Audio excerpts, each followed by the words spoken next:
This one's on dreams.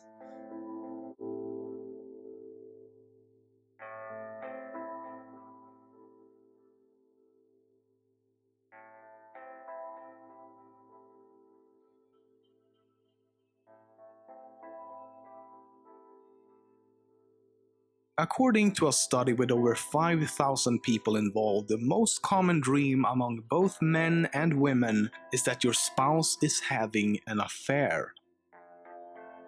Oh, that's bleak. During most dreams, you won't be aware of the fact that you're dreaming, no matter how absurd or eccentric the dream might be. The reason for this is that the prefrontal cortex, the region of the brain responsible for things such as logic, is not very active when you're dreaming. This allows you to interact with the dream without really thinking about it, and thus things that would normally stand out and seem very strange and illogical is able to blend in. I've definitely had a dream that was so illogical that it woke me up because I thought, no, that's not real. But this reminded me of, I think it's called selective attention assessment or selective attention test. I'll put the right answer somewhere here. But it's where there's two groups of three in black shirts, three in white shirts, and they ask the audience to count how many times the people in the white shirt are passing along a basketball. And during this, a guy in a gorilla suit comes through, and some people are so focused on counting that they don't even realize that that happened. And that's something like a dream because you could be so focused on one thing that you don't realize that you're speaking to a centaur, or you normalize it. But That's just just me. because you're usually not aware of the fact that you're dreaming does not mean you can't be. It's something called lucid dreaming. It's basically when you realize within the dream that you are dreaming and can then in some cases take control of the dream and change it around however you like. There are numerous ways of achieving a lucid dream state. For example, you can try marking something on the palm of your hand. Every time you notice the marking during your waking hours, question yourself if you're awake or asleep. Eventually, you may start seeing the marking on your hand in your sleep and realize that it is in fact just a dream. I'm gonna try that. That was a fun fact. Okay. Most of our dreams involves the use of our sight, the sense that we can visually perceive things using our eyes. So what does that mean for people who's been blind from birth? Do they even dream at all? Actually, not only do they dream, but their dreams are usually about the same type of things. However, as they have never experienced the sensation of sight, they do not dream using images, but instead they dream using the rest of our senses, with the dominant one being sound. But there's another difference though, as it has been found that blind people has a lot more nightmares, around 20% more actually. The reason for this is still not known.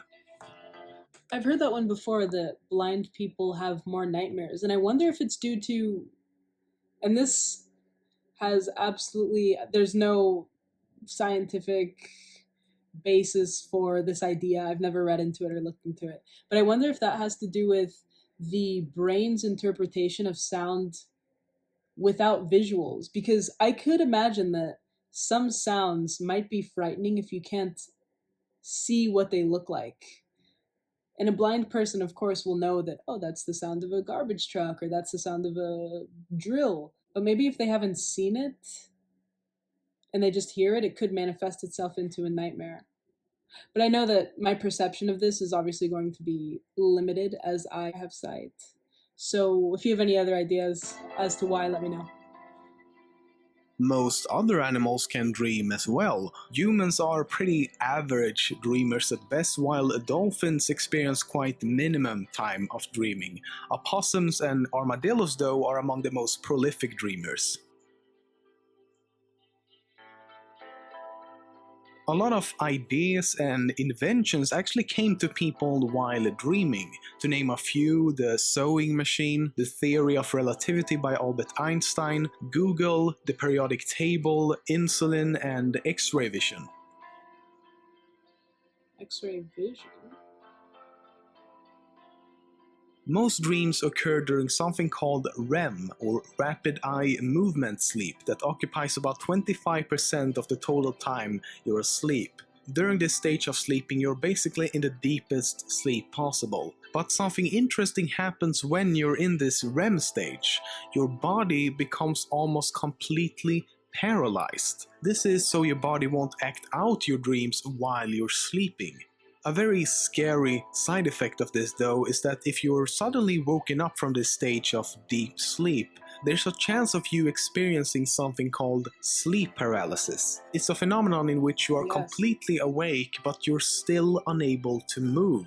Your body is basically transitioning from your paralyzed sleep state to being fully awake. Many people who's experienced sleep paralysis has reported feelings of extreme fear and seeing things such as a person or creature in the room with them. Of course, all the while not being able to move. Oh, I'm gonna be sleeping so good tonight. A few months back, I had troubles falling asleep, so my doctor recommended I try melatonin because it's a sleep aid. And at first, nothing happened. Somewhere around the second week, I started having sleep paralysis, which I'd never had before. And it was weird because I would feel that I was awake and that I could see my room.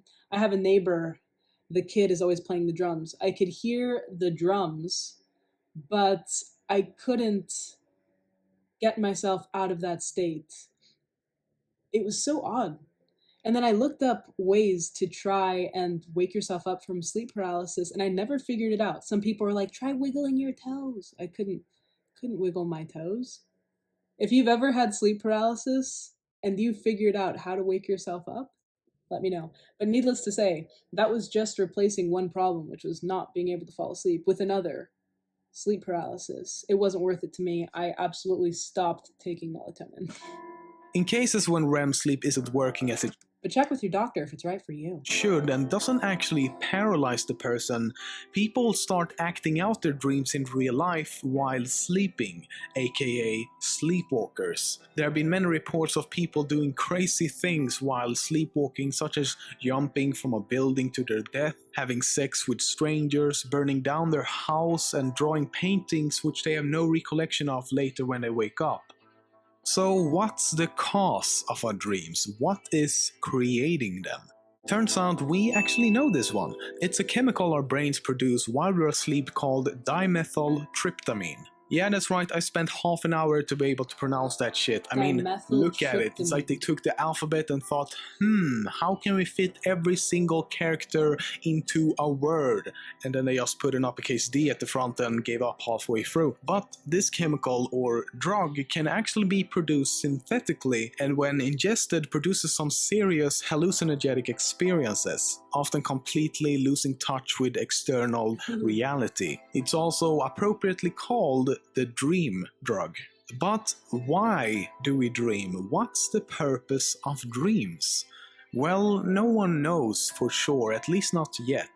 However, from a Darwinian perspective, dreams would have to fulfill some kind of biological requirement and provide some benefit for natural selection to take place. And there is something called the threat simulation theory. It says that dreams functions as a sort of training to simulate dangerous events. It could, for example, have evolved to protect ourselves from predators back in the very early days of mankind. Basically, think of it as a simulation that our brains executes to observe how we would react in a certain situation, without actually putting ourselves in any type of danger. And a big thanks to Plethrons for editing this episode of Top 10 Facts. We also made a video on his channel, so you should definitely go and check that out by clicking here. This is LEMMiNO, and thank you for watching. Alright, that was simple. I liked it. This is the first video I've seen from this channel called LEMMiNO. Every fact video that I've seen so far, there's always a comment. Forget this video, watch LEMMiNO. So here we go. Top 10 facts about dreams. If you have any other videos from LEMMiNO that you want to recommend, drop the title down below. I'll probably read about threat simulation theory after this, because although I'm not inclined to think that that's what dreams are for, it's an interesting concept. I generally just think that dreams are nonsensical, but on the off chance that I do look up what my dream was about because my teeth fell out during it or something. There are so many conflicting interpretations that I don't really give any that much weight. And it also varies depending on the culture. But if you think you have an interpretation for teeth falling out, let me know. Let me know. I just realized how often I do say that. Okay, well, for a literary recommendation, I got stuck on, what did he say? Dimethyltryptamine. Hopefully that's what it was. But anyway, the word trip took my mind to the electric Kool-Aid acid test. If you've ever read that, leave your opinion. It's by Tom Wolfe. It's probably one of the first gonzo journalism style books that I've read. Before Rum Diary, before Fear and Loathing Las Vegas. I prefer Tom Wolfe as an author to Hunter S. Thompson in general. But this book is about Ken Kesey, who wrote One Flew Over the Cuckoo's Nest, and his crew of merry pranksters as they go through California. They're taking psychedelics to expand their consciousness, but more interestingly is the references of the time period because they cross paths with Allen Ginsberg, with Hell's Angels, with the Deadhead, so the Grateful Dead. Yeah, it's a good one. Definitely up there as one of my, probably not favorites, but most fun to read books. If you have a book that this video made you think about, drop the title down below. Other than that, leave your thoughts, and thank you for watching with me.